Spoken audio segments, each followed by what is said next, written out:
Hey guys, welcome back to my YouTube channel.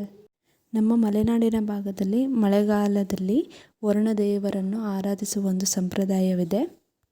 ಅದನ್ನು ನಾವಿಲ್ಲಿ ಆರಿದ್ರ ಮಳೆ ಅಂತ ಹೇಳಿ ಕರಿತೇವೆ. ಅದನ್ನು 2 ದಿನ ಮಾಡ್ತಾರೆ. ಒಂದಿನ ಹಣ್ಣುಗಡುಬಿನ ಹಬ್ಬ, ಇನ್ನೊಂದು ದಿನ ನಾನ್ ವೆಜ್ ಊಟ ಅಂತ ಮಾಡ್ತಾರೆ. ಅದರಲ್ಲಿ ಹಣ್ಣುಗಡುಬಿನ ಹಬ್ಬದಲ್ಲಿ ವಿಶೇಷವಾಗಿ ಹಲಸಿನ ಹಣ್ಣಿನ ಕಡುಬನ್ನು ಮಾಡ್ತಾರೆ. ಅದನ್ನು ಹೇಗೆ ಮಾಡ್ತಾರೆ ಅಂತ ಈ ವಿಡಿಯೋದಲ್ಲಿ ತೋರಿಸ್ಕೊಡ್ತೀನಿ. ಈ ಹಲಸಿನ ಹಣ್ಣಿನ ಕಡುಬನ್ನು ಮಾಡಲಿಕ್ಕೆ ನಾವು ಬಿಳಲು ಹಲಸಿನಕಾಯಿಯನ್ನು ಅದನ್ನು ಹಣ್ಣಾಗಿದ ಮೇಲೆ ಅದನ್ನು ನೀಟಾಗಿ ಬಿಡಿಸ್ಬಿಟ್ಟು ಅದರಲ್ಲಿರೋ ಬೀಜನೆಲ್ಲ ತೆಗೆದುಬಿಟ್ಟು ಈ ಥರ ನೀಟಾಗಿ ಮಾಡ್ಕೊತೀವಿ. ಈ ಬಿಡಿಸಿರೋಂಥ ಹಲಸಿನ ಹಣ್ಣನ್ನು ನಾವು ಸ್ಮೂತಾಗಿ ಗ್ರೈಂಡ್ ಮಾಡ್ಕೊತೀವಿ. ಹಾಗೆ ಇದಕ್ಕೊಂದೆರಡು ಏಲಕ್ಕಿನೂ ಹಾಕ್ಕೊಂಡಿದ್ದೀನಿ. ನೋಡಿ, ಇದು ಈ ಥರ ಸಾಫ್ಟಾಗಿ ಗ್ರೈಂಡ್ ಆಗಬೇಕು. ಇಲ್ಲಿ ಕಡುಬಿಗೆ ತೊಳೆದು ಒಣಗಿಸಿ ಒಡೆದಿರೋಂಥ ಅಕ್ಕಿ ಹಿಟ್ಟನ್ನು ಹಾಕ್ಕೊಂಡಿದ್ದೀವಿ. ಆವಾಗಲೇ ಸಾಫ್ಟಾಗಿ ಗ್ರೈಂಡ್ ಮಾಡ್ಕೊಂಡಿರೋಂಥ ಹಲಸಿನ ಹಣ್ಣನ್ನು ಅರ್ಧ ಈ ಹಿಟ್ಟಿಗೆ ಹಾಕ್ಕೋಬೇಕು. ಇನ್ನು ಉಳಿದಿರೋಂಥ ಅರ್ಧ ಹಲಸಿನ ಹಣ್ಣಿಗೆ ಇಲ್ಲಿ ನಾನು ಗಟ್ಟಿ ಬೆಲ್ಲನ ಹಾಕ್ತಾಯಿದ್ದೀನಿ. ಅದನ್ನು ಹಾಕಿ ಮಿಕ್ಸಿಲಿ ರುಬ್ಕೋಬೇಕು. ಇವಾಗ ಬೆಲ್ಲನ ಹಾಕಿ ರುಬ್ಕೊಂಡಿರೋಂಥ ಹಲಸಿನ ಹಣ್ಣನ್ನು ಆವಾಗಲೇ ಮಿಕ್ಸ್ ಮಾಡ್ಕೊಂಡಿರೋಂಥ ಅಕ್ಕಿ ಹಿಟ್ಟಿಗೆ ಮಿಕ್ಸ್ ಮಾಡ್ತಾಯಿದ್ದೀನಿ. ಇಲ್ಲಿ ಇವಾಗ ಇದನ್ನು ನೀಟಾಗಿ ಮಿಕ್ಸ್ ಮಾಡ್ಕೊಬೇಕು. ನಾರ್ಮಲ್ಲಾಗಿ ಹಲಸಿನ ಹಣ್ಣಿನ ಕಡುಬನ್ನು ಕಡುಬಿನ ಎಲೆ ಅಂತ ಬರುತ್ತೆ, ಅದರಲ್ಲಿ ಕಟ್ತಾರೆ. ಆದರೆ ನಾವು ಇವಾಗ ಹಲಸಿನ ಹಣ್ಣು ಸ್ವಲ್ಪ ಇರೋದ್ರಿಂದ ಇಲ್ಲಿ ನಾರ್ಮಲ್ ಬಾಳೆ ಎಲೆಯಲ್ಲಿ ಮಾಡ್ತಾಯಿದ್ದೀವಿ.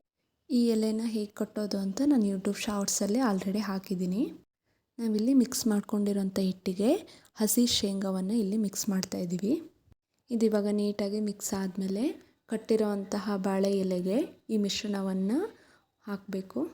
ಇಲ್ಲಿ ಬಾಳೆ ಎಲೆ ಚಿಕ್ಕದಿರೋದ್ರಿಂದ ನಾವು ಚಿಕ್ಕ ಚಿಕ್ಕದಾಗಿ ಕಡುಬು ಮಾಡ್ಕೊಂಡಿದ್ದೀವಿ. ಇದು ನೋಡೋಕ್ಕೆ ಚಾಕ್ಲೇಟ್ ಶೇಪಲ್ಲಿ ಇರುತ್ತೆ. ಇವಾಗ ಇದ್ರ ತುದಿನ ಒಂದು ಬಾಳೆ ಪಟ್ಟಿ ಅಂತ ಬರುತ್ತೆ, ಅದರಲ್ಲಿ ನಾವು ಕಟ್ತಾಯಿದ್ದೀವಿ. ಕಡುಬಿನ ತುದಿನ ನೋಡಿಕೊಂಡು ಕಟ್ಟಬೇಕು, ಇಲ್ಲಾಂದರೆ ಬಾಳೆ ಎಲೆ ಒಡೆದೋಗುತ್ತೆ. ನೋಡಿ, ಇಲ್ಲಿ ಕಡುಬು ಇಷ್ಟ ಆಗಿದ್ದಾವೆ. ಈ ಕಡುಬಿನ ಜೊತೆಗೆ ನಾವು ಇಲ್ಲಿ ಹಲಸಿನ ಹಣ್ಣಿನ ಬೀಜವನ್ನು ಬೇಯಿಸೋದಕ್ಕಿಡ್ತೀವಿ. ಕಟ್ಟಿರೋಂಥ ಕಡುಬನ್ನು ನಾವಿಲ್ಲಿ ನಮ್ಮ ಕಡೆ ಅನ್ನ ಮಾಡೋ ಚರಗಿ ಅಂತ ಬರುತ್ತೆ, ಅದ್ರ ಒಳಗಡೆ ನೀಟಾಗಿ ಜೋಡಿಸ್ಬಿಟ್ಟು ಅದಕ್ಕೆ ನಾವು ಇಡ್ಲಿಗೆ ಹೇಗೆ ನೀರು ಹಾಕ್ತೀವೋ ಬೇಯೋದಕ್ಕೆ ಕೆಳಗಡೆ, ಹಾಗೆ ಇದಕ್ಕೆ ಇಲ್ಲಿ ಮೇಲ್ಗಡೆ ಸ್ವಲ್ಪ ಎಷ್ಟು ಬೇಕಷ್ಟು ನೀರುಗಳನ್ನ ನೋಡಿಕೊಂಡು ಹಾಕಬೇಕು. ಸಾಮಾನ್ಯವಾಗಿ ನಾವು ಕಡುಬುಗಳನ್ನು ಕಟ್ಟಿಗೆ ಒಲೆಯಲ್ಲೇ ಬೇಯಿಸ್ತೀವಿ, ಯಾಕೆಂದರೆ ಇದು ತುಂಬ ಟೈಮ್ ಹಿಡಿಯುತ್ತೆ ಅಂತ ನಾವು ಕಟ್ಟಿಗೆಯಲ್ಲೇ ಬೇಯಿಸ್ತೀವಿ. ಇಲ್ಲಿ ಚರಗಿಗೆ ಒಂದು ಪ್ಲೇಟ್ ಮುಚ್ಚಿ ಅದ್ರ ಮೇಲ್ಗಡೆ ಭಾರವಾಗಿರಲಿ ಅಂತ ಹೇಳಿ ತಪ್ಪಲಿಗೆ ನೀರು ಹಾಕಿ ಇಟ್ಟಿದ್ದೀವಿ. ನೋಡಿ, ಕಡುಬು ಬೆಂದಾದಮೇಲೆ ಹೀಗೆ ಬಂದಿದೆ. ನೋಡೋಕ್ಕೂ ಚೆನ್ನಾಗಿದೆ, ಹಾಗೆ ತಿನ್ನೋಕ್ಕೂ ಕೂಡ ಅಷ್ಟೇ ಟೇಸ್ಟಾಗಿತ್ತು. ಸಾಮಾನ್ಯವಾಗಿ ನಾವು ತುಪ್ಪದ ಜೊತೆ ಈ ಕಡುಬನ್ನು ತಿಂತೀವಿ. ಈ ವಿಡಿಯೋ ಏನಾದರೂ ನಿಮಗೆ ಇಷ್ಟ ಆಗಿದ್ದರೆ ಲೈಕ್ ಮಾಡಿ, ಶೇರ್ ಮಾಡಿ, ಸಬ್ಸ್ಕ್ರೈಬ್ ಮಾಡಿ. Thank you for watching.